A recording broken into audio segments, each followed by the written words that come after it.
En medio de esas dos maravillas de la naturaleza tenemos volcanes, nevados, lagunas, aunque también podemos tener algunas fallas, pero bueno, estas fallas son fallas geológicas.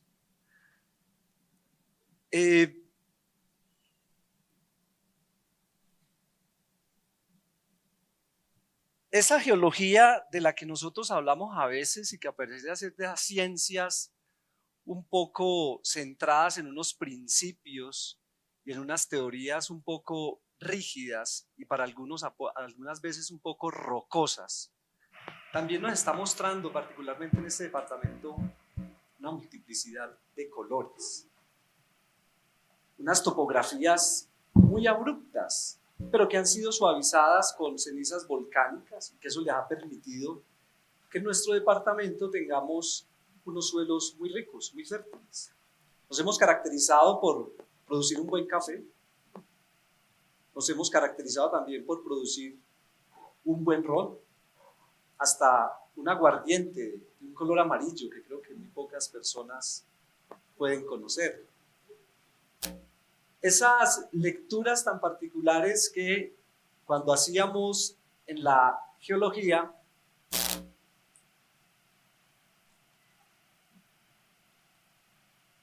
me llevaron a varios escenarios. Uno, yo empiezo a ser profesor universitario a finales de la década de los 90 del siglo XX. Y las lecturas particulares que íbamos a hacer de los territorios estaban enfocadas justamente en eso. Territorios que tenían características geológicas, físicas, geográficas, biológicas, unos territorios en los que no aparecían las personas, no aparecía la gente. Tal vez los libros, los textos no habían captado la dimensión de lo que significaba recorrer un territorio solamente mirando el espacio físico y no preguntándonos por las personas. Esa particularidad que tuvimos cuando empezamos a mirar las múltiples dimensiones que esos paisajes geográficos, que esos paisajes geológicos nos empezaban a entregar, vimos que todo ese esplendor, todo ese colorido que íbamos a encontrar también en los diálogos con las personas, en las conversaciones con las personas, empezaban a tener muchísimo sentido. Y que tal vez los textos, las normas, las guías, incluso lo que nos decían los currículos, era lo que había que hablar en el territorio. Unos territorios que eran monocromáticos. Pero cuando vamos al territorio, el territorio empieza a conversar. El territorio empieza a hablarnos. Y allí encontramos algo muy particular. Encontramos los sueños de las personas, encontramos los anhelos de las personas, encontramos las formas de vivir que tienen las personas. Y eso empieza a matizar con múltiples colores esos casi que nevados monocromáticos a veces, y empezamos a encontrar elementos muy particulares. Dentro de esos elementos muy particulares vamos a encontrar algo que es fundamental, y es que esos pueblos, esos municipios que encontramos a lo largo de todo el departamento, que van desde municipios como La Dorada, Pensilvania, Marquetalia, Manzanares, Marulanda, Manizales, Neira, Villa María, Chinchiná, Palestina, Viterbo, Belalcázar, San José, Risaralda, Supía, Río Sucio, Marmato. Y si nos metemos en el norte, el Aguadas de los Sombreros, Pácora y Sumatraca, Salamina, Aranzazu, Neira, Filadelfia, lo que íbamos a encontrar era que esos enormes atardeceres y tal vez esa particularidad de los amaneceres rompía con toda la estructura que tradicionalmente habíamos visto, y que sin duda esa ciencia en la que me había formado no me había vuelto el corazón como una roca, tal vez no me lo había petrificado, y me había permitido también, a la luz de reconocer esos escenarios particulares en los que nos movíamos, ver a la gente. Y creo que ahí fue donde encontramos algo muy particular, y eso muy particular tiene que ver con tal vez lo más obvio de todo, tal vez lo más particular, y es que en los territorios que promovíamos como con unas lecturas muy de homogeneidad, éramos diferentes. Y que no habían unos iguales y que habían otros diferentes. No, todos somos diferentes. Y esos municipios en donde esas historias antiguas, muy antiguas, historias más allá de la colonia, permitieron reconocer que ese recorrido que hacían mestizos, indígenas, negros, afrocolombianos, raizales, palenqueros, todas las formas posibles de vivir la vida que nos daban esa lectura particular, recorrían esos municipios con esa pujanza que en algunos casos fueron mineros, fueron agrícolas y que hoy lo caracterizan como un territorio que avanza hacia unas lecturas y hacia unas construcciones de un desarrollo territorial pensado y construido desde las personas, desde los seres humanos. Hay otro elemento importante en todo este recorrido, y es que en la medida en que fuimos avanzando, las botas de ese geólogo se empezaron a convertir en botas de los campesinos, en botas de los habitantes de las ciudades, en botas de las personas de la calle, las que nos encontrábamos permanentemente en las plazas, por los caminos del enorme campo rural que tiene este país, que tiene este departamento.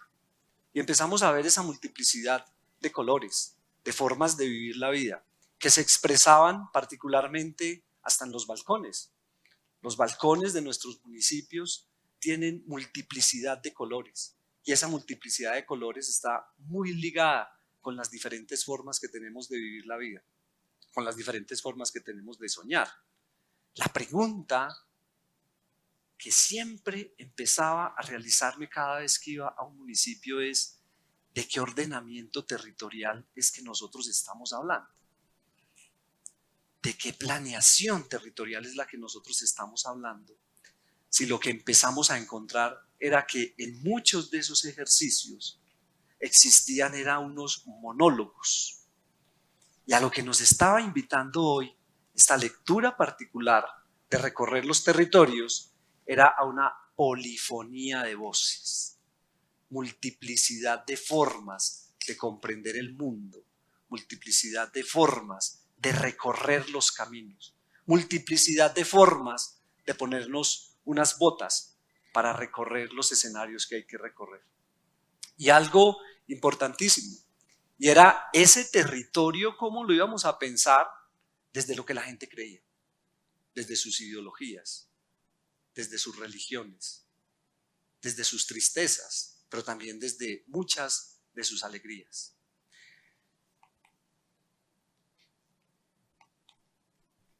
Algo también importante que comprendí en todos estos recorridos, ya no mirándolo con esa lectura de esa geología radical, sino tal vez desde una geología que empezaba a dialogar con lo que sucedía en los territorios.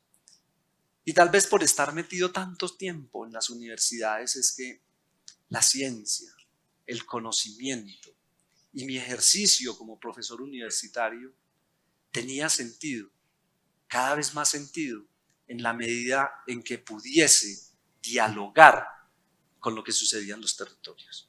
En la medida en que esa ciencia pudiese conversar, establecer un diálogo de saberes, porque son múltiples formas y pensábamos siempre que era la ciencia la que nos iba a dar las explicaciones. Con esa dinámica íbamos a las aulas y resulta ser que terminábamos aprendiendo más de lo que sucedía en los territorios, que toda esa cantidad de formas, de montañas, de esa biodiversidad estaba profundamente matizada por las formas de vivir que tenían nuestras comunidades. Aprendimos algo también esencial, y era que ese diálogo que teníamos en las aulas a veces parecía ser un diálogo profundamente frío. Un diálogo que empezaba a encontrar sentido cuando íbamos al monte, cuando salíamos a las calles, cuando rompíamos los muros de las aulas, porque es que era allí donde tal vez esa ciencia nos hacía sentir muchísimo más fuertes. Allí en el aula nos encontrábamos y ahí nos defendíamos porque teníamos el poder. Pero ¿qué sucedía cuando nos íbamos y nos encontrábamos en las montañas? Cuando nos sentábamos allí a escuchar las historias de nuestros estudiantes con múltiples formas de comprender ese mundo que históricamente tuvimos, pero que también lo veíamos reflejados, unas lecturas interétnicas muy grandes que el currículo no había podido captar, que el discurso no había podido comprender. No le habíamos podido dar sentido a esas múltiples historias que nuestros estudiantes nos estaban comentando. Pero no solo los estudiantes, también las mismas personas en cada uno de los rincones y en cada uno de los espacios en los que nosotros nos podíamos mover. Eso permitió y ha permitido algo esencial en el mundo hoy como un profesor universitario, de ese geólogo que veía las estructuras y las formas y tal vez no encontraba las personas, a ese geólogo que hoy comparte y ese geólogo que hoy estructura una lectura intercultural, ya más allá de lo multicultural y lo pluriétnico, porque allí nos han dejado solamente en la protección y en el reconocimiento, mientras que en la interculturalidad hemos encontrado la potenciación y la valoración de todas las dinámicas étnicas de este país.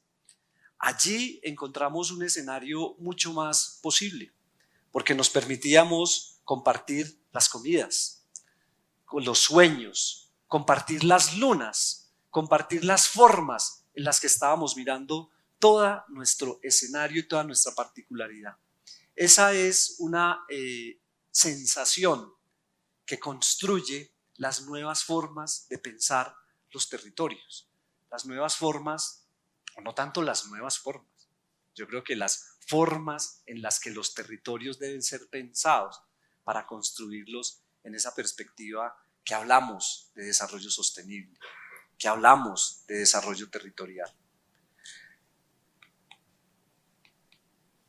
El otro aprendizaje es que ese espacio-tiempo tan lineal que nos permitía construir los territorios, ya construido directamente con los actores, se convertía en unos espirales, en unas entremezclas, en unas amalgamas permanentes de sensaciones, de percepciones, de sueños. Y algo fundamental, y tal vez como llevando a la lectura de lo que sucede con el magma, un magma que todo lo revuelve, un magma que todo lo funde, esa espiral nos lleva en otras lógicas y en otras construcciones del mundo, porque nos permite reconocer algo fundamental. No somos una sociedad monocromática, somos una sociedad vestida y matizada de muchísimos colores, y así lo pensamos y así lo vivimos. Y el reto era cómo llevamos esto para que se convierta en la forma en la que todas las comunidades participen, en los proyectos, en los planes, en los programas. ¿Cómo generamos esos espacios de diálogo? ¿Cómo construimos con las mismas comunidades? Porque en muchos casos los ejercicios que realizábamos no estaban leyendo lo que fundamentalmente las comunidades querían decir, lo que las comunidades estaban sintiendo y querían permanentemente expresar. Alguien en alguna plaza de alguno de estos muy queridos 27 municipios del departamento de Caldas, después de haber estado todo un fin de semana en un seminario o en una clase, me dijo: profesor, para seguir hablando de territorio, para seguir hablando de desarrollo territorial, es necesario que ese territorio lea a los campesinos, lea a todas las comunidades que por aquí están recorriendo, a todas las personas que estamos aquí en la plaza. Y eso lo hacía mientras alguna de estas personas que todavía existen en los municipios se dedicaba a lustrarme esas botas de geólogo que todavía necesitaban mucho recorrido. Les falta todavía muchísimo que caminar. Y en esa posibilidad de pensarlo desde las plazas, desde las calles de las grandes ciudades, desde las montañas, pero que ya tengan a los seres humanos. En esa multiplicidad de diálogos y esa multiplicidad de construcciones. Tal vez sea por ahí uno de los caminos que nosotros vamos a estar necesitando como país. Pensar ya no tanto en lo diferente como una posibilidad de proteger y de reconocer, sino de potenciar y de valorar en las dinámicas interculturales. Es esa interculturalidad la que permite construir territorio y sin lugar a duda, por el recorrido que hemos tenido, es el camino para construir escenarios de paz en este país. Muchas gracias.